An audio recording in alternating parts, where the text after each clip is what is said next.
तो बात करते हैं यार एक्यूट ऑस्टियोमाइलाइटिस की। ठीक है, ऑस्टियोमाइलाइटिस जो कि है ना हमारे पास एक इंपॉर्टेंट टॉपिक है, लॉन्ग क्वेश्चन आता है यार क्रोनिक के अंदर भी, क्रोनिक ऑस्टियोमाइलाइटिस में भी, एक्यूट ऑस्टियोमाइलाइटिस के ऊपर भी। ठीक है, तो एक तरह से यहाँ पे हम एक तरह से जो चीज़ें हैं ना एक्यूट एंड क्रोनिक में सब चीज़ें मतलब हम बात करें कि जो पैथोलॉजी है, पैथोफिजियोलॉजी, वो दोनों में सेम है। ठीक है, तो इसके बाद हम एक्यूट के बाद क्रोनिक की बात करेंगे। सो एक्यूट ऑस्टियोमाइलाइटिस क्या है, व्हाट इज ऑस्टियोमाइलाइटिस यार? It is nothing but is the inflammation of the bone and the medullary cavity, not inflammation यार, sorry, infection of the bone, infection of the bone and medullary cavity। ठीक है, medullary cavity मतलब जो metaphysis है उसका यहाँ पे infection देखने को मिलता है। ठीक है, एंड ये जनरली किस में देखने को मिलता है यार? ये जनरली किस में देखने को मिलता है? बच्चों के अंदर एंड बूढ़े लोगों में, यंग चिल्ड्रंस एंड और एल्डरली पेशेंट, बिकॉज उनका इम्यूनिटी रिलेटिवली लो होता है, ड्यू टू लो और due to relatively low immunity. ठीक है, तो ये हो गया ऑस्टियोमाइलाइटिस के बारे में। ना इटियोपैथोजेनेसिस की बात करें तो जो रूट ऑफ इन्फेक्शन है वो क्या होता है यार? मोस्ट कॉमनली यहाँ पे कैसे फैलता है ये? हेमाटोजीनस, ब्लड से बोन में आ गया। दूसरा, सर्जरी के बाद हो सकता है यार, या फिर डायरेक्टली घुस सकता है। कहीं ओपन फ्रैक्चर हो गया है तो वो अगर ओपन है तो वहाँ से इन्फेक्शन घुस सकता है ना। अगर सेप्टिक अर्थराइटिस हुआ है किसी को तो वहाँ से घुस सकता है यार infection.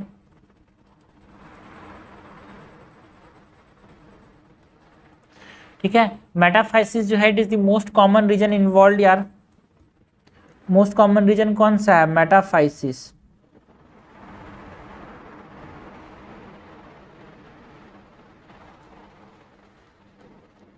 Okay, most common region involved is metaphysis।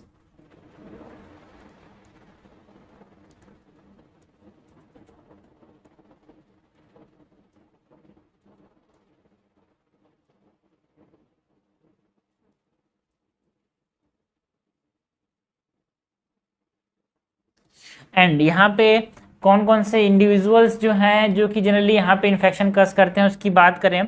So causative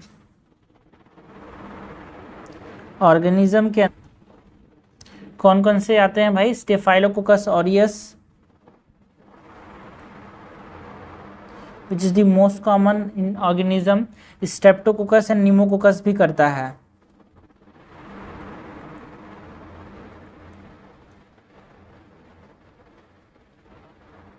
तो ये भी इन्फेक्शन करते हैं। एंड मोस्ट कॉमन साइट, अगर देखो most common region is metaphysis. ठीक है ना, मोस्ट कॉमन साइट जहाँ पे मेटाफाइसिस के अंदर होता है, लेकिन मेटाफाइसिस किसका? लोअर फ्यूमरल पार्ट का मेटाफाइसिस सबसे ज़्यादा कॉमन है यहाँ पे। क्या?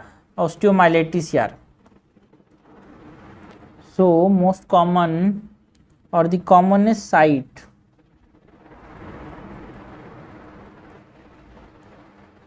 लोअर फ्यूमरल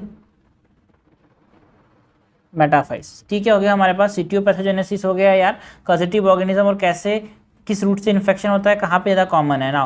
पैथोफिजियोलॉजी देखो दोनों के अंदर, क्रोनिक के अंदर भी एक्यूट के अंदर भी सेम, हमको पता होना चाहिए। देखो लॉन्ग क्वेश्चन जो है एक्यूट ऑस्टियोमाइलाइटिस के ऊपर भी आता है, क्रोनिक के अंदर भी आता है। ठीक है, तो क्रोनिक का ट्रीटमेंट एंड मैनेजमेंट में कॉम्प्लिकेशन अलग टाइप का होगा, तो उसमें जो होगा ना पैथोफिजियोलॉजी सेम होगा। ठीक है, तो दोनों का अलग अलग वीडियो अलग अलग नोट्स रहेगा, तो लेकिन हमको समझना है कि ये एक्यूट है, पूरा एक्यूट ऑस्टियोमाइलाइटिस है तो पूरा ऊपर से छाप देना है।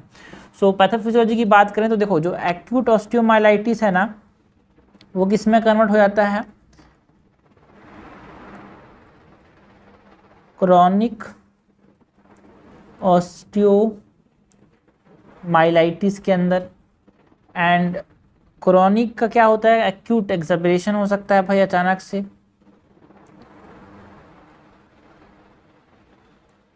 ठीक है, सो कुछ जो पैथोफिजियोलॉजी कुछ फॉलो कैसी होती है भाई, यहाँ पे बैक्टीरिया एंटर द मेटाफाइसिस, ठीक है, तो इसको ना लिखो तो ये फायदा, इसे कुछ है नहीं काम की, ठीक है। सो बैक्टीरिया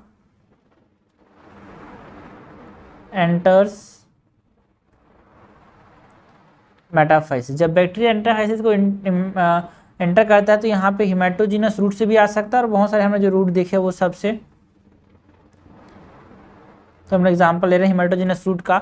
सो क्या होता है यहाँ पे एब्सिस फॉर्मेशन होता है, एंड एब्सिस फॉर्मेशन की वजह से क्या होता है, मोनोसाइट कम हो जाते हैं एंड वेस्कुलरिटी बढ़ जाती है, ठीक है। जिसके बाद क्या होता है, हमारे पास बोन कैसा होता है, मर जाता है। सो डेड बोन देखने को मिलता है यार, है ना, न्यूट्रिएंट डिप्लीट कर जाता है। इस डेड बोन को हम क्या बोलते हैं, सीक्वेस्ट्रम बोलते हैं, ठीक है ना। ये जो डेड बोन है इसको डेड बोन इसलिए बोला बिकॉज इसमें न्यूट्रिएंट डिप्लीट कर जाते हैं, एंड यहाँ पे जो ऑर्गेनिज्म है वो ग्रो करता है। अब जब डेड टिश्यू हो गया, सीक्वेस्ट्रम डेड बोन हो गया, तो वो ऑर्गेनिज्म को और ज़्यादा ग्रो करने में हेल्प करता है। So dead bone help organism grow and more pus produce होता है,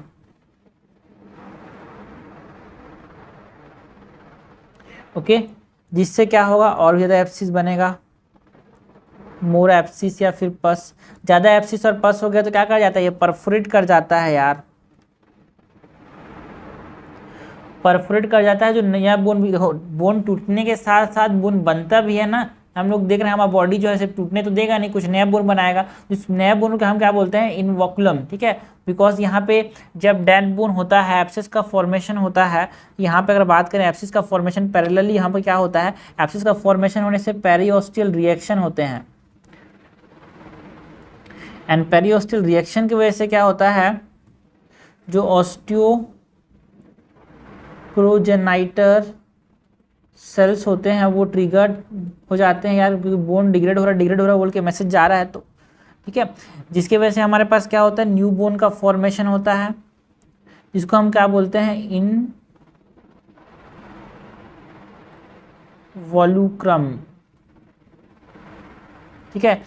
जब ये ज़्यादा एब्सिस बन गया तो ये जो नया बोन बना है इनवॉल्यूक्रम, उसको परफोरेट कर जाता है, ज़्यादा एब्सिस होता है तो,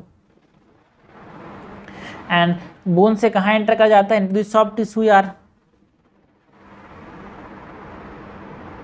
through bones it enter into soft tissue, ठीक है। एंड वहां से कहाँ चला जाता है,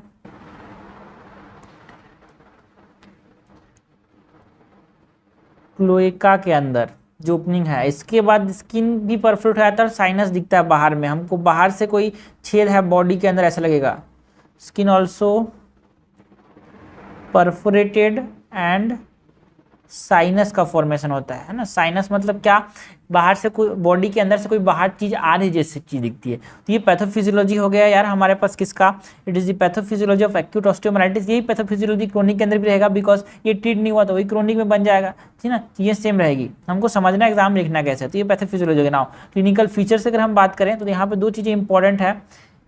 यहाँ पे ये सीक्वेस्ट्रम किसको बोलते हैं, ये इंपॉर्टेंट है यार, एंड इनवॉकुलम इंपॉर्टेंट है ना, इनवॉल्क्रम।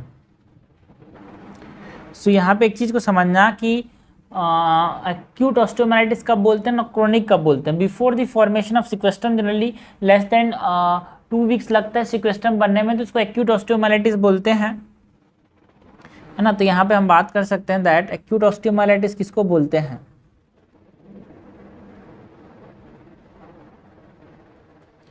It is before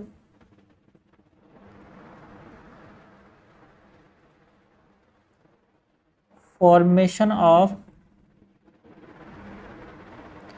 sequestrum and chronic osteomyelitis किसको बोलते हैं, इट इज ना। यहाँ तक देखो, ये जो सीक्वेस्ट्रम बनने तक क्या था, ये एक्यूट था। इसके बाद वाला ये क्या है, क्रोनिक है। यहाँ तक बनने तक ये एक्यूट है, ठीक है। सो क्रोनिक ऑस्टियोमाइलिटिस किसको बोलेंगे? आफ्टर फॉर्मेशन ऑफ सिक्वेस्ट्रम, ठीक है। तो दोनों में लिख सकते हैं इसको। देखो एक चीज़ ये है कि सिस्टमिक मैनिफेस्टेशन अगर लेस देन 24 आवर में आते हैं, है ना, तो पेन देखने को मिलेगा यार, है ना, पेन, फीवर होगा, पस फॉर्मेशन कम होता है तो उस समय एंटीबायोटिक दे सकते हैं। अगर 24 घंटे से ज़्यादा अगर एप्स फॉर्मेशन रहा है तो उस समय इंस्पिरेशन एंड ड्रेनेज करते हैं। तो वो सब चीज़ें ठीक नहीं है, अभी उसको ट्रीटमेंट डिसाइड करेंगे, बट ये मेन चीज़ है पैथोफिजियोलॉजी के अंदर। ना क्लिनिकल फीचर्स की बात करें तो हमारे पास क्या देखने को मिलेगा इस केस में, है ना, इस दौरान हमारे पास जब सीक्वेंस ऑफ इवेंट हो रहे हैं तो हाई ग्रेड फीवर देखने को मिलता है, पेन देखने को मिलेगा यार, उस रीजन में स्वेलिंग होगी, है ना, सूडो पैरालिसिस देखने को मिल सकता है due to pain. Okay, pseudo paralysis due to pain देखने को मिल सकता है।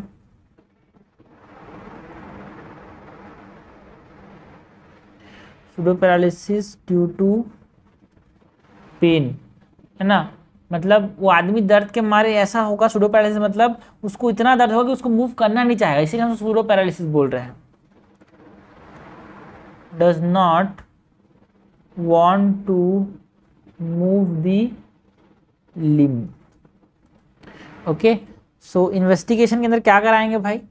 इन्वेस्टिगेशन छोड़ो, क्लिनिकल फीचर में एक चीज़ और है, क्लिनिकल फीचर में एक चीज़ और है कि हमारे पास दो चीज़ें होती है, एक पैथोलॉजिकल हॉलमार्क होता है, एक क्लिनिकल हॉलमार्क होता है, ठीक है। पैथोलॉजिकल हॉलमार्क कुछ चीज़ें होगी जो कि बताती हैं कि कुछ तो है इम्पॉर्टेंट यहाँ पे। Pathological hallmark and some clinical hallmark. ना पैथोलॉजिकल हॉलमार्क के अंदर एक्यूट अगर ऑस्टियोमाइलाइटिस है जो कि लेस देन 2 वीक्स हम बोल रहे हैं, उसमें एब्सिस का फॉर्मेशन होता है। क्रॉनिक है मोर देन 4 वीक्स, उसमें सिक्वेस्ट्रम का फॉर्मेशन हो रहा है, क्योंकि हमने बोला ना सिक्वेस्ट्रम के फॉर्मेशन से पहले, before the formation of sequestrum is acute, तो एब्सिस था सिर्फ, वहाँ से सिक्वेस्ट्रम नहीं हुआ था, डेड बोन नहीं बने थे। तो ये होगा पैथोलॉजिकल हॉलमार्क, पैथोलॉजिकल हमको देखने को मिलेगा ये सब फाइंडिंग्स, ठीक है। क्लिनिकल हॉलमार्क की बात करें तो फीवर देखने को मिलेगा यार, फीवर एंड पेन देखने को मिलेगा, साइनस देखने को मिलेगा बाहर हमारे पास, है ना, छेद देखने को मिलेगा। ना इन्वेस्टिगेशन में क्या करेंगे? सिंपल सी बात है, कलेक्ट करेंगे ब्लड यार, है ना, ब्लड सैंपल कलेक्ट करेंगे to check for what, to check for WBC जो कि कैसा रहेगा, बढ़ा रहेगा, एंड मेनली यहाँ पे न्यूट्रोफिल्स बिकॉज इन्फेक्शन हुआ है वो बढ़ा रहेगा, ESR भी बढ़ा रहेगा, CRP भी बढ़ा रहेगा। ओके, ब्लड कल्चर याद रखना, सेंसिटिव ब्लड कल्चर तो करा सकते हैं लेकिन वो सिर्फ 50% केसेस में ही यहाँ पे पॉजिटिव देखने को मिलता है यार।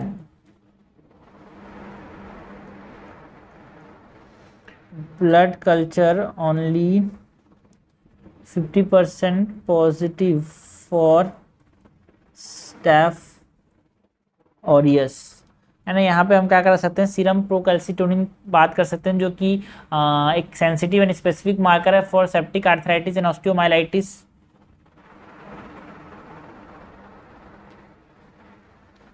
सीरम प्रोकैल्सिटोनिन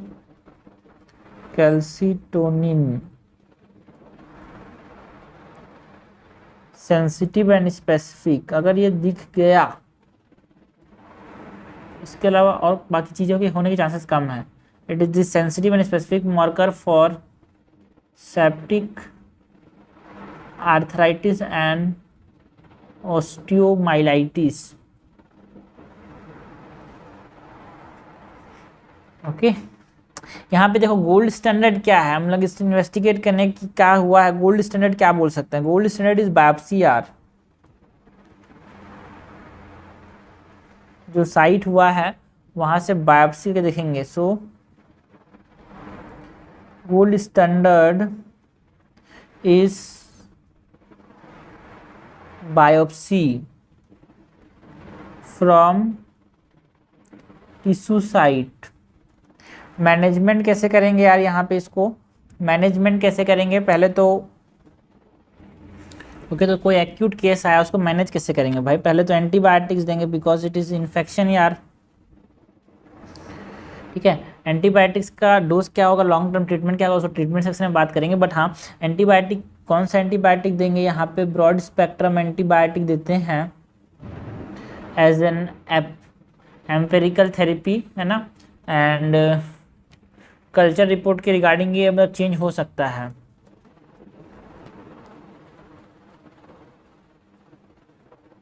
कोई आदमी आया तुरंत क्या देंगे, एंटीबायोटिक देंगे।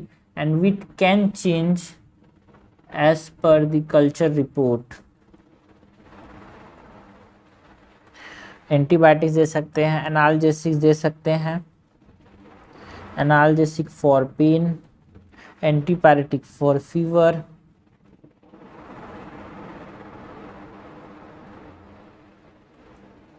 ओके। और क्या कर सकते हैं भाई, और क्या कर सकते हैं यहाँ पे, रेस्ट एंड स्प्रिंट के लिए बोलेंगे, उस जगह ज़्यादा मूव ना करो to prevent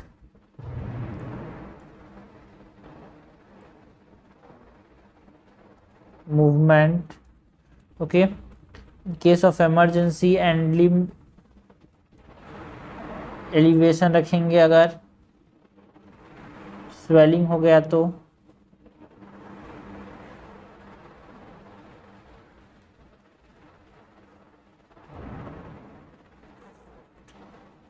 okay. Limb elevation in case of swelling ज़्यादा हो गया। ट्रीटमेंट कैसे करेंगे भाई, लॉन्ग टर्म ट्रीटमेंट देखो मैनेजमेंट के अंदर ही बता सकते हैं। एंटीबायोटिक कितना देंगे, एंटीबायोटिक इसको एक काम करते हैं, यहाँ पे एंटीबायोटिक सेक्शन जो एंटीबायोटिक दे रहे हैं उसी में कितना देंगे एंटीबायोटिक उसकी बात कर लेते हैं। सो अगर लेस देन 24 आवर हुए हैं उसको, सो एंटीबायोटिक्स प्लस माइनस ड्रेन कर सकते हैं एब्सिस को।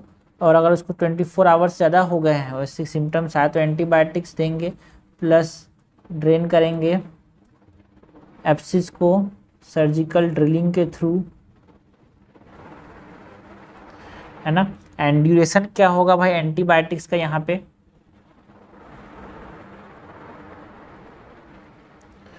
ड्यूरेशन की बात करें तो ड्यूरेशन क्या होगा,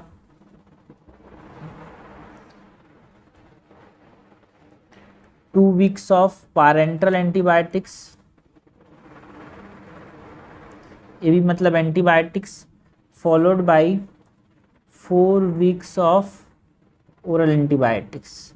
तो ये हो गया हमारे पास मैनेजमेंट यार। नाउ डिफरेंशियल डायग्नोसिस की किस किस केसेस में ऐसे सिम्टम्स देखने को मिलेंगे, ऐसी चीज़ देखने को मिलेंगी, है ना। तो एक्यूट सेप्टिक आर्थराइटिस के अंदर देखने को मिलता है ये सब, एक्यूट रूमेटिक आर्थराइटिस के अंदर देखने को मिलता है ऐसे फीचर्स, एक्यूट ऑस्टियोमाइलाइटिस के यार, एक्यूट रूमेटिक आर्थराइटिस। और किस में भाई, स्कर्वी के अंदर, और किस में भाई, acute polio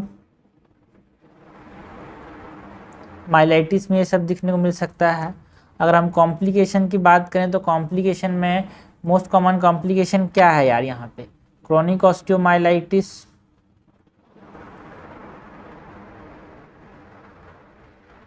is the most common complication. Septic arthritis हो सकता है ना।